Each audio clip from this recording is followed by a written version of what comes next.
If God could stop evil from happening, why doesn't he? Hi, Alex McFarland here. As I record this in July of 2025, the whole nation and really much of the world is grieving over the terrible floods in Texas. You've seen it in the news. The Guadalupe River overflowed its banks and other bodies of water as well.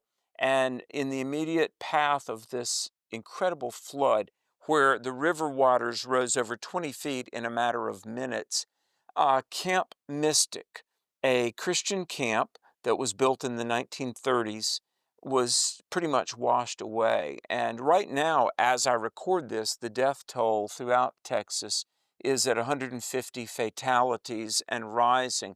Exactly how many children, teenage girls, even some counselors died at Camp Mystic is not exactly known at this point. It is tragic, and our hearts grieve with the families that have lost their loved ones. And invariably, when something like this happens, people ask that human question, why? Why?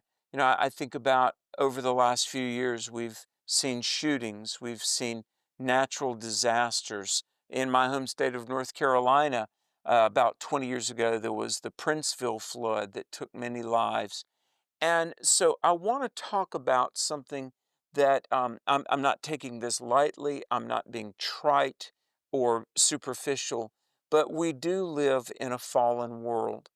And in this world that has been really rocked by sin, tainted by sin, there are what are called moral evils. That's one human doing something evil against another human, violence, murder. But there are also natural evils. That's natural disasters, earthquakes, tornadoes, and yes, floods. Now, here's a word, the word theodicy. Theodicy is a word coined, as far as historians know, by Gottfried Leibniz. He lived 1646 to 1716.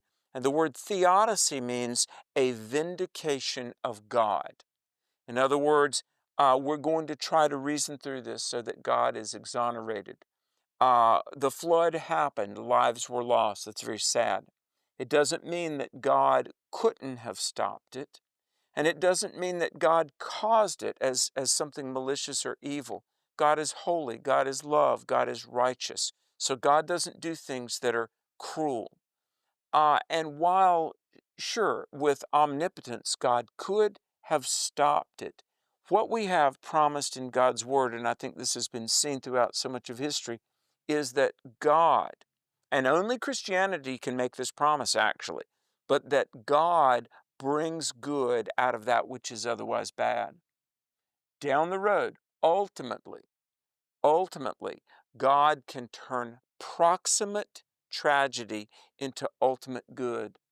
And this side of heaven, we simply don't know all the answers. C.S. Lewis, who defended Christianity, yet his wife died, he said, God, I know why you utter no answer. You yourself are the answer. Before your face, questions flee away. Sometimes we know the reasons. Sometimes we can only grope, praying while we wipe tears away. But the promise of God's word is that one day sorrow turns to joy. If we can help you, go to my website, alexmcfarland.com. There's a tab, What Does God Say About My Relationship with Him? We've counseled so many people. You can email us, info@alexmcfarland.com. In the meantime, certainly our prayers and our compassion, our condolences are with the dear folks of Texas. We've got many followers right there in that area of San Angelo, Hunt, Kerr County. In the meantime, let's remember every day is a gift. Life is gone so quickly. Let's lean into Jesus. Let's thank God for life, and let's try to encourage and comfort those who are hurting. If we can help you in any way, please don't hesitate to reach out to us.